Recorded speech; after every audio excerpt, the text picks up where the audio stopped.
L'expiation ou le ministère principal, l'expiation. Qu'est-ce que l'expiation en Jésus-Christ? Avant d'aller à l'expiation, regardons ce qui a commencé. Qu'est-ce que Jésus-Christ est venu faire dans le monde?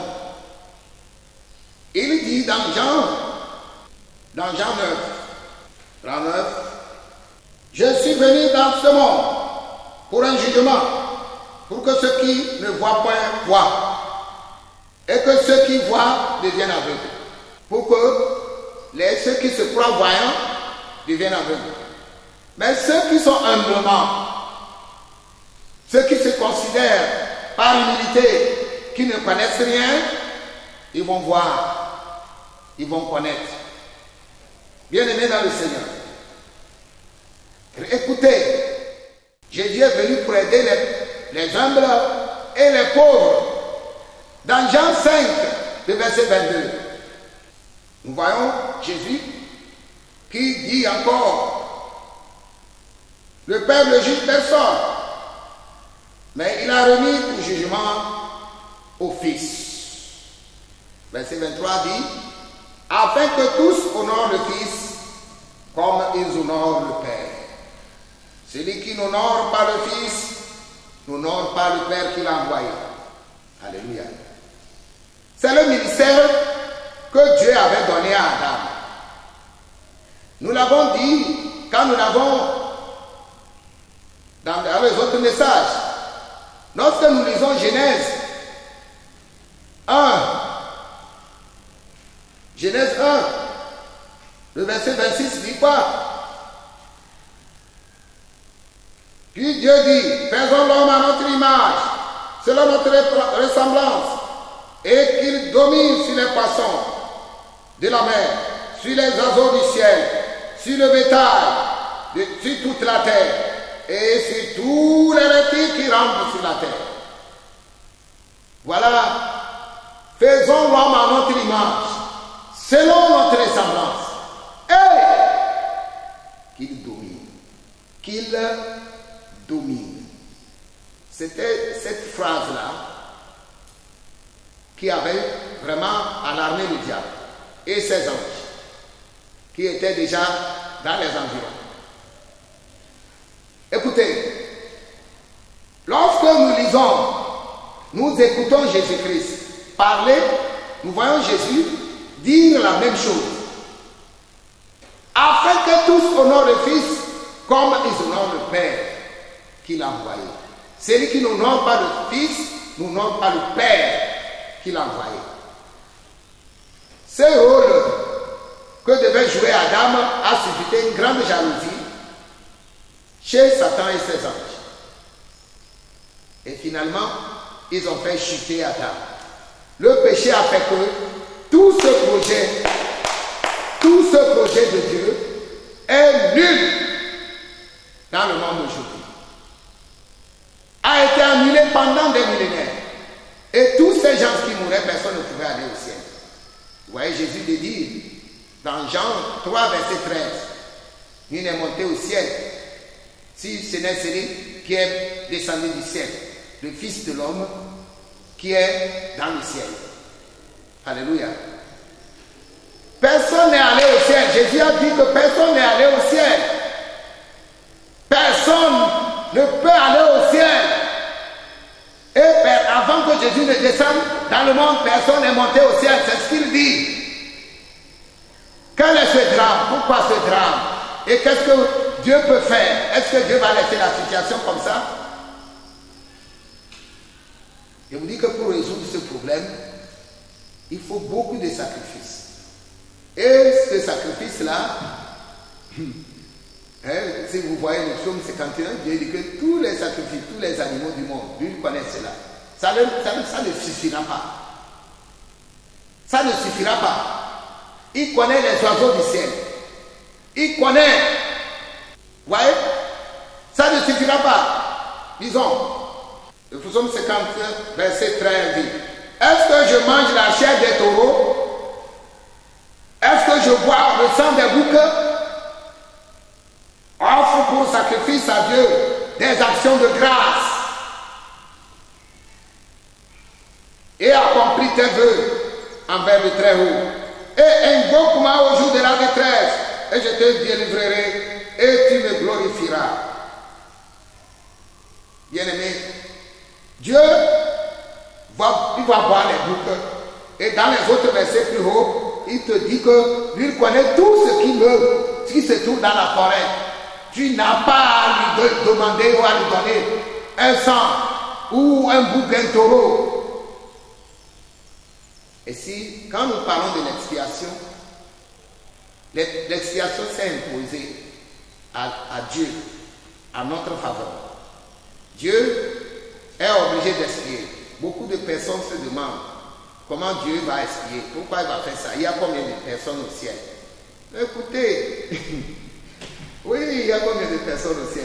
Oh oui, c'est une question très pertinente, mais elle n'est pas pertinente. Vous voyez, il y a des gens, il passe seulement et il a bougé les affaires de quelqu'un au marché. Et il regarde si les gens l'ont vu. On ne l'a pas vu et il continue. Il ne ramasse pas ça pour déposer à sa place. Tu as fait une erreur, les gens ne t'ont pas vu. Et tu as gardé ça, tu n'as pas corrigé l'erreur. Ce n'est pas droit. Tu n'es pas droit. Bon, est-ce qu'il y a quelqu'un dans le ciel à qui Dieu doit justice ou rendre justice? Même s'il n'y en a pas, même s'il faut ignorer les anges, les saints anges qui sont avec Dieu dans le ciel. Mais Dieu lui-même, il se suffit à lui-même. Il est juste envers lui-même. Il ne peut pas consommer le péché sur terre. Il ne peut pas voir aussi ses enfants, ses créatures souffrir et il va les laisser comme ça. Donc il doit assouvir sa loi. Et quand nous disons loi, j'ai entendu des gens prêcher que la loi n'existe pas. C'est la grâce. Ça aussi c'est triste. Parce que la parole, c'est oui, Jean 3, Jean 1, verset 1. Au commencement était la parole. Et la parole était avec Dieu, et la parole était Dieu. C'est vrai. La parole, faut-il comprendre ce que la parole a dit? La parole parle de quoi? Elle parle de blablabla.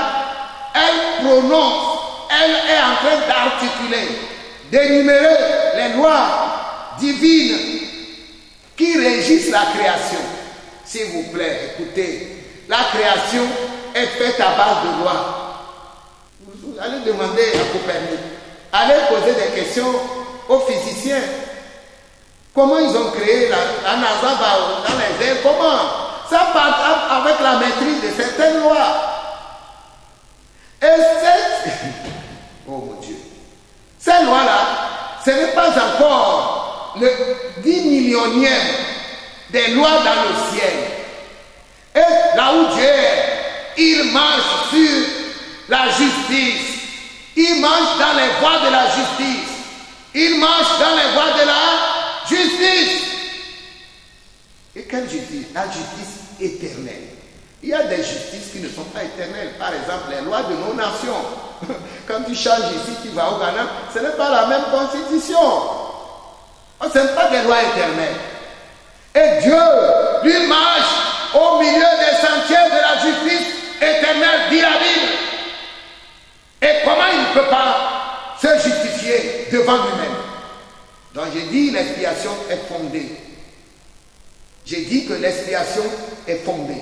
Dieu fait l'expiation, il rend l'homme juste devant lui et ensuite devant ses frères et devant les anges dans le ciel. Alléluia. Voilà comment Dieu a créé le monde. Dieu a créé le monde à base de la justice. Donc, Dieu se voit dans l'obligation de sanctifier l'homme qui est devenu pécheur et qui a perdu ses droits. Bien-aimé dans le Seigneur, la chose la plus horrible qui peut arriver, qui peut vous arriver, c'est que vous soyez pécheur. C'est que vous soyez pécheur. C'est que vous viviez dans le péché. Même une heure de péché est très grave pour un homme. 1 heure de temps, vivre 1 heure de temps dans le péché est très grave pour vous, pour votre avenir, pour tout ce que Dieu vous a fait, tout Dieu vous a donné. Bien-aimés dans le Seigneur. Et donc Dieu est obligé de faire l'expiation de son bien-aimé Adam, qui est devenu maintenant sale, hideux et puant. Comment Dieu va faire cela? Il a choisi que lui-même viendra dans le monde. Il viendra à la place d'Adam et Ève, prendre le corps d'Adam et Ève, le corps qui a péché. Vous savez, quand Ève a pris le fruit, elle n'a pas envoyé ça à son âme, non? C'est le corps qui a péché. Elle a mangé le fruit. Pourquoi? Parce qu'elle pensait que c'est bien à manger. La Bible dit qu'elle a vu ça. Elle a vu, elle a dit que ce fruit-là peut augmenter. Comment? Peut donner la santé. Et un plaisir en le mangeant. Elle n'a pas encore mangé. Voilà ce que fait le diable. Il a fait miroiter le péché aux yeux de la sœur à Ève. Et quand elle a mangé, c'était pour favoriser le corps. Le corps, la chair a péché. Donc Dieu a pris la chair d'Adam et Ève pour venir dans le monde. Est-ce que je suis clair? Mais son esprit est divin. Mais l'esprit pécheur d'Adam a péché dans le corps d'Adam. Dieu est venu dans l'esprit, avec l'esprit de Dieu, dans le corps d'Adam, pour régler le problème. Comment il va le faire? La Bible dit que Jésus a prié pour l'homme. Nous allons dans Luc. Nous allons dans Luc 24, 34, dit ceci. Jésus dit, Père, pardonne-leur, car ils ne savent pas ce qu'ils font. Bon, nous pouvons comprendre, Père, pardonne-leur, n'est-ce pas? Quand vous dites toujours, j'entends toujours les gens prêcher sur ça, ils disent que Jésus a prié. A prié. C'est pas comme ça. Jésus n'a pas fait que prier. Il a fait plus. Il a dit des choses très graves qui vont avoir des conséquences très dangereuses pour lui-même. Quand il a dit, Père, pardonne-leur, c'est bien, c'est l'intercession. Mais quand il a dit, car ils ne savent pas ce qu'ils font, c'est là que ça serait grave. Ça peut lui coûter tout. Et même sa divinité. Mais gloire au Seigneur. Dieu savait ce qu'il faisait. Ça ne l'a pas coûté. Ça ne l'a pas coûté jusque-là. Je répète que Jésus a dit deux choses très importantes sur la croix. Père, pardonne-leur. Dieu a compris ça. Mais quand Jésus a dit, car ils ne savent pas ce qu'ils font, Jésus parlait de qui? Il parlait de toi et moi. En parlant aussi d'Adam et Ève. En parlant depuis Adam et Ève jusqu'à nous. Mais toi et moi, nous savons que les péchés que nous faisons, nous savons ce que nous faisons. Hein? Ce matin, pendant que je suis en train de parler, on est en train de tuer les gens quelque part dans un autre pays. Ou même dans ce pays, on est en train d'égorger un enfant pour boire son sang. Et vous allez me dire que celui qui fait ça là, il ne sait pas. On a quelqu'un à quelque part et il est caché quelque part où il a mis des enfants dans un fourgon, un véhicule, et il veut traverser la frontière, aller vendre ces enfants-là pour avoir l'argent et vivre et faire la vie. Bien-aimé dans le Seigneur. Et vous allez me dire que celui-là, il ne sait pas ce qu'il fait. Qu'est-ce que Jésus a dit sur la croix? Bien-aimé dans le Seigneur. Dieu est incommensurable, grand et puissant, dont la sagesse est insondable. La miséricorde est sans limite. Dieu de vérité. Alléluia. Alléluia. Et quand il a dit cela, vous savez, les conséquences sont terribles. Sur le plan spirituel, c'est effroyable, ça fait peur. Quand Jésus a dit cela, puisqu'il est Dieu et qu'il a intercédé, après l'intercession, il a dit encore quelque chose de très grave dont je veux parler. Il a fait l'expiation. C'est-à-dire qu'il a pris les péchés de l'homme pour les mettre sur Dieu. Bon, qui a créé le monde? C'est lui qui a créé le monde. Qui a créé Adam? C'est lui qui a créé Adam. Qui a créé les démons? C'est lui qui a créé les démons. Qui a créé les angélus? C'est Dieu qui a créé les angélus. Alors, et l'ami de Dieu est tombé. Et l'ami, vous savez, c'est que l'homme crie, dit à Dieu, quand je veux faire le bien, je n'arrive plus à faire le bien. C'est le mal que je hais, c'est ça que je fais. Vous savez que c'est écrit dans Romains 7, à partir du verset 20 en allant, 27, vous allez lire cela. L'apôtre Paul a démontré cela. C'était ce qui crie dans notre cœur, dans le cœur de l'être humain. Et cela a tellement choqué Dieu. Cela a tellement fait grelotter. Cela fait peur au Seigneur. Et il brûlait de descendre sur la terre pour régler le problème. Mais il fallait attendre. Il fallait attendre jusqu'à la date de la venue de Jésus. Jésus ne pouvait pas venir à une autre date que celle-là. C'est pourquoi je dis à tous ceux qui vivent dans le péché et qui pêchent en disant samedi, je serai libre, je serai à la maison pour aller prier. Je vais aller à la montagne pour demander pardon à ce péché que je suis en train de commettre lundi. Bien aimé dans le Seigneur, c'est très dangereux. L'expiation ne se fait pas comme ça. Dieu a mis, j'ai dit de ne pas dire que c'est 4000 ans comme le font les chrétiens, que Dieu a créé le monde, ça fait 4000 ans, ou 6000 ans, ou 8000 ans, comme chez les Juifs. J'ai dit non. Il ne faut pas donner ces dates-là. On ne peut pas donner une date à la création du monde, à la création d'Adam et Ève. C'est vrai qu'on peut compter les dates, mais tout cela a fait tel nombre, Adam a fait 930 ans, etc. Mais faites attention, la Bible ne vous donnera pas la date exacte de la création du monde. Donc Dieu a mis tout ce temps-là, depuis Adam, un temps incalculable, jusqu'à Jésus-Christ. Les gens sont morts, ils sont allés où? En enfer. Ils sont allés où? En enfer, la majorité. Quelques exceptions comme Noé. Quelques exceptions. Et vous pensez que Dieu, il est à l'aise avec ça? Donc ceux qui font le péché, en calculant, je dis samedi, oui, j'aurai, ou même si je n'ai pas, je vais demander la permission, vendredi pour ajouter, je vais aller prier. Mais ce péché-là, il faut que je fasse ça. Cet homme-là, il faut que je couche avec lui. Cette fille-là, et cette femme-là, il faut que je couche avec elle. Samedi, je vais régler l'affaire. Je vais aller voir le pasteur, on va prier. Il va m'aider dans la prière.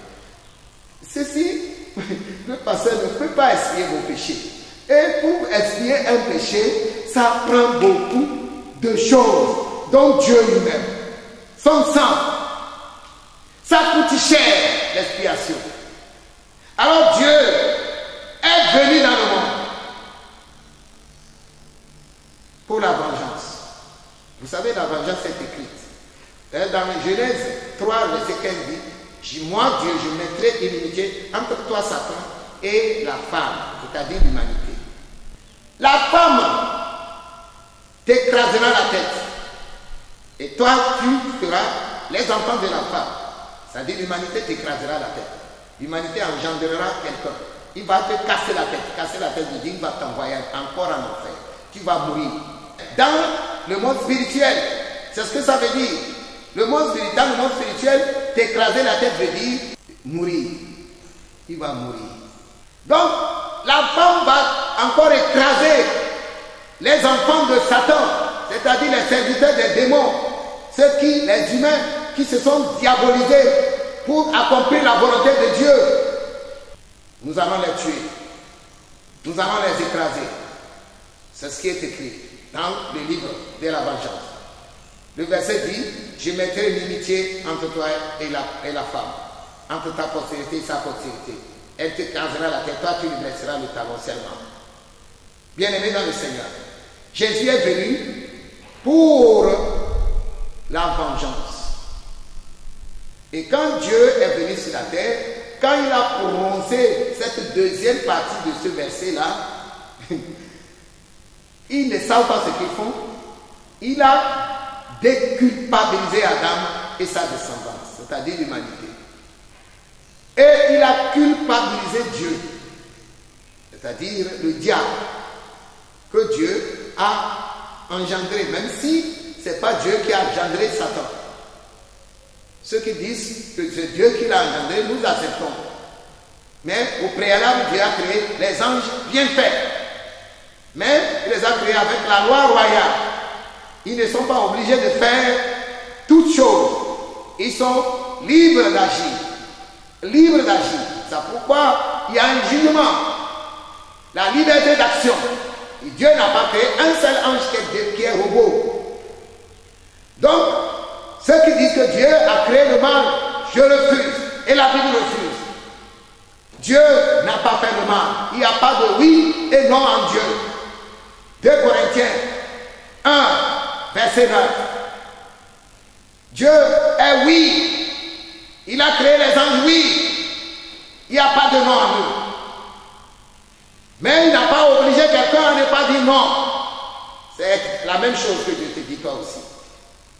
Avec 100 francs que tu as dans ta poche quelque part, avec 100 francs, tu peux créer ta mort. Tu peux te donner la mort. En achetant une lame, tu peux t'égorger. Avec les mêmes 100 francs, tu peux acheter la nourriture à un pauvre actuellement sur la route. Tu peux acheter 2 biscuits, aller donner à des mendiants, à des malheureux.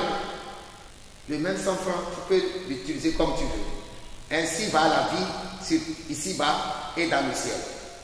Les anges qui ont refusé de faire le bien n'ont pas été obligés. Et donc Dieu est venu pour faire l'expiation. Dieu a remis le tort sur lui-même. Vous allez voir comment ça s'est passé. Et Jésus prend leurs péchés sur lui. C'est ce qui est écrit dans Ésaïe 53. Nous l'avons dédaigné, nous n'avons fait de lui aucun cas.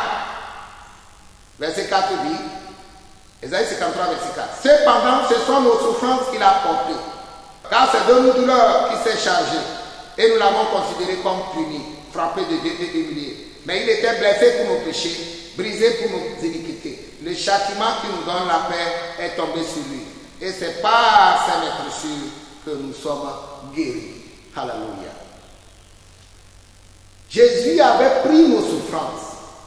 Tous les cris des humains depuis la création du monde. Il a pris ça sur lui. Il a pris ça sur lui. Et dès que Jésus a pris le péché, il a pris les péchés sur son corps. Il n'était pas pécheur, il n'a pas péché. Retenez bien cela. Il n'a pas péché.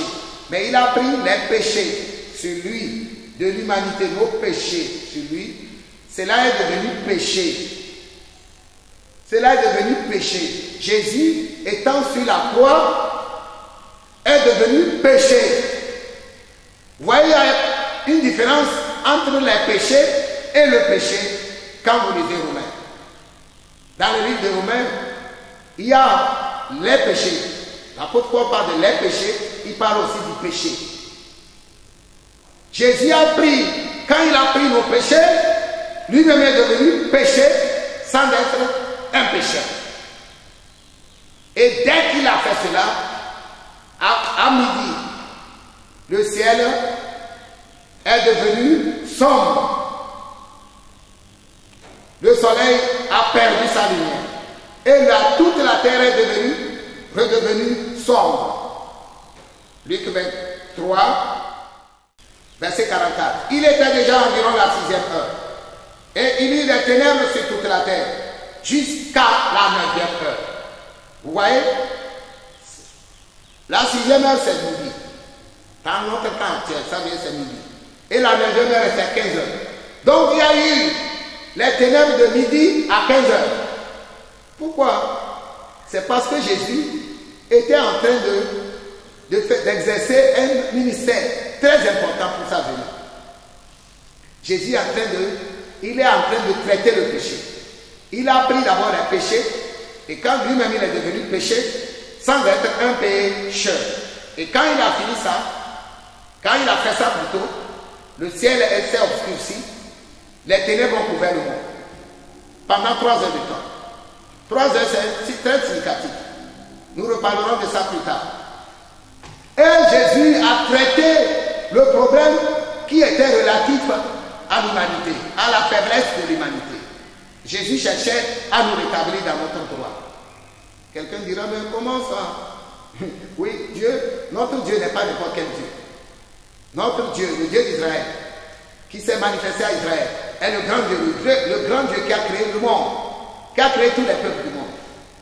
Il n'est pas n'importe qui. Il travaille à la base. Il a réglé le problème de l'humanité à travers son corps. Et dès que Jésus a pris le péché sur lui, il est devenu péché sans être pécheur une seule fois. Et là, nous voulons dire quelque chose de très important.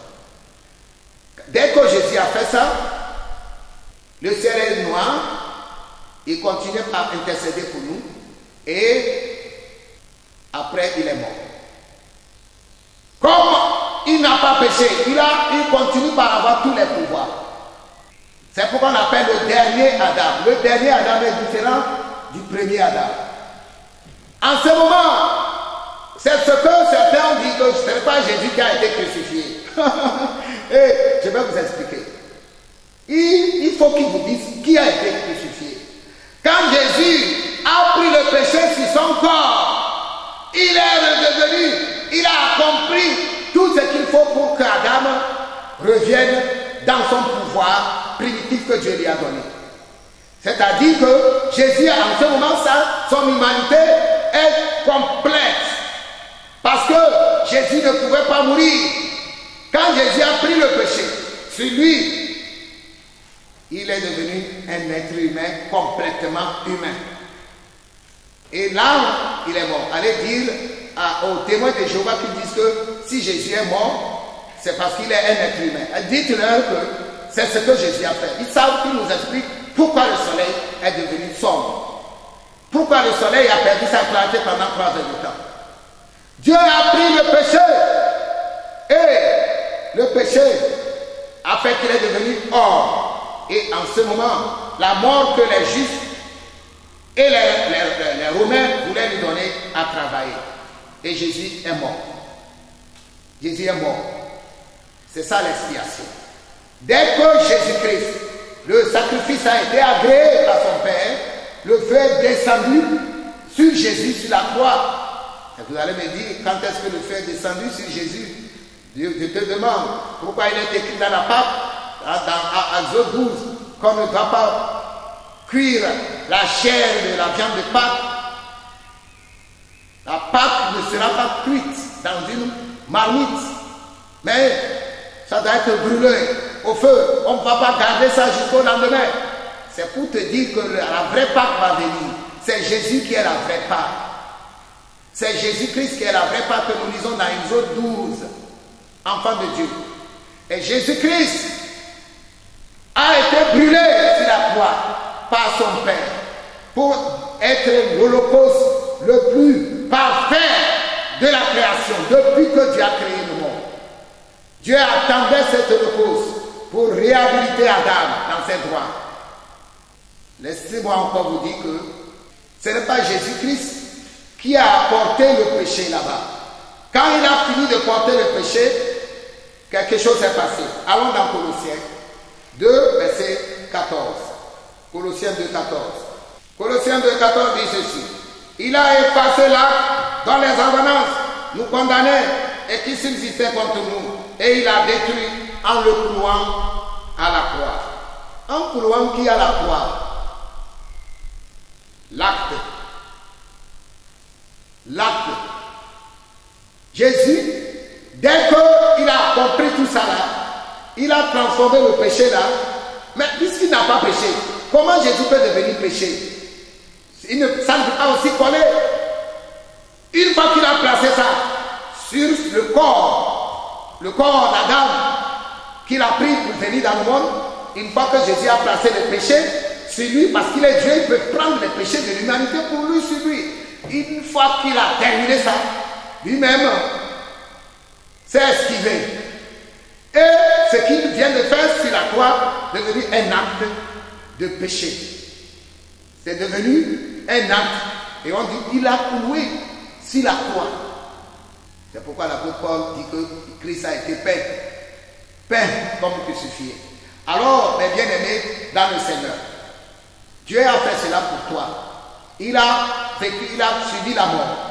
Il a été tué. Il a été tué. Et cette mort, il a épousé cette mort pour toi et moi, sur la croix. Je dis bien sur la croix. Et quand il a fini, le feu est descendu et a brûlé le péché qu'il a amené sur la croix. Le feu a consumé cela comme un holocauste d'une bonne odeur. Et Dieu a agréé le sacrifice de Jésus-Christ. Et ce n'est pas fini. Jésus a passé 3 jours et 3 nuits dans la mort. Et là, qu'est-ce qu'il allait faire? Nous devons encore être clairs sur l'expiation. À quel moment le feu est descendu sur la croix? La Bible dit que l'acte qui est condamné les hommes, Jésus a pris l'acte là et il a cloué sur la croix. Jésus a condamné tout ce qui était écrit contre Adam et Ève et sa descendance, à leur descendance. Jésus a cloué cet acte-là sur la croix et il a libéré les hommes. Et quand est-ce que Jésus a cloué l'acte-là sur la croix? Et quand on dit acte, ce n'est pas un papier, c'est le corps par lequel Jésus-Christ est venu dans le monde. C'est sur ce corps-là que Jésus a mis le péché. Mais comme il n'est pas pécheur, ça, il pouvait partir et laisser le corps. C'est pourquoi le corps de Jésus-Christ, le corps du péché qui a été crucifié, a été consumé sur la croix. Le corps du péché a été consumé sur la croix. Mais vous allez voir, une religion dit que non, Jésus a remplacé quelqu'un. Je ne sais pas si c'est ça qu'il veut dire. Dieu n'a pas remplacé quelqu'un par Jésus-Christ sur la croix. Et d'ailleurs, quand ils le disent, eux-mêmes, leur cœur tremble. Quand ils disent Dieu, est-ce que Dieu peut faire cela? Dieu peut frauder. Notre Dieu ne fraude pas. On dit les terroristes, ils disent non, c'est les Européens qui sont des terroristes. Dieu ne fait pas la fraude. Dieu ne fait pas comme ça. Il ne joue pas avec les hommes. Donc, ceux qui disent que Jésus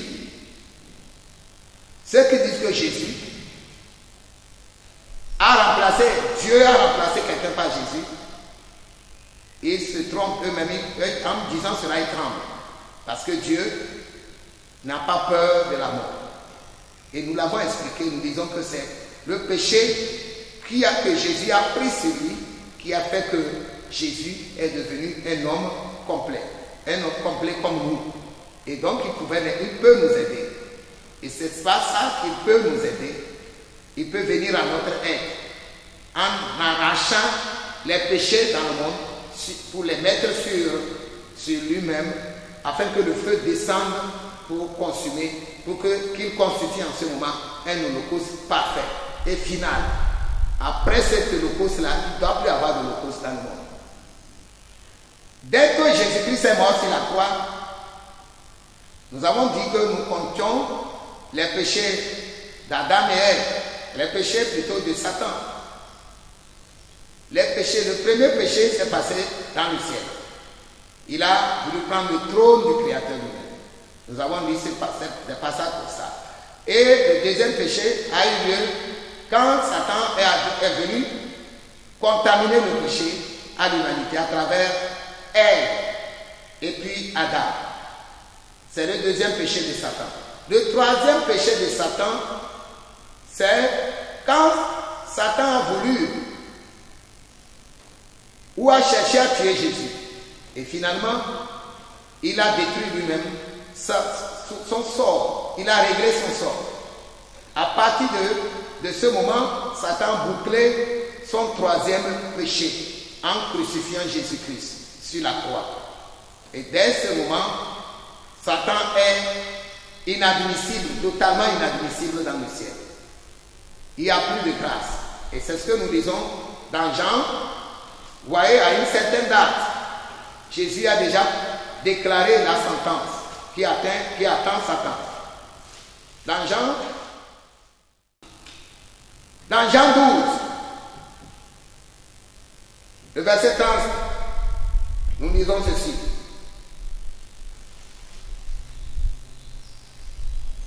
Jean 12, verset 31. Maintenant arrive le jugement de ce monde. Maintenant le prince de ce monde sera jeté dehors. Voilà la sentence. À partir d'ici, nous voyons que c'est fini. Dieu a décidé qu'il y aura le lac de feu pour le diable et ses anges. Tel que nous allons le voir dans Matthieu 25, où Jésus annonce que cette fois-ci, il annonce que le lac de feu sera aussi, les hommes qui ont suivi Satan vont aussi aller là-bas. Ici, Satan a été chassé. Définitivement, il est refusé. Que le Seigneur vous bénisse.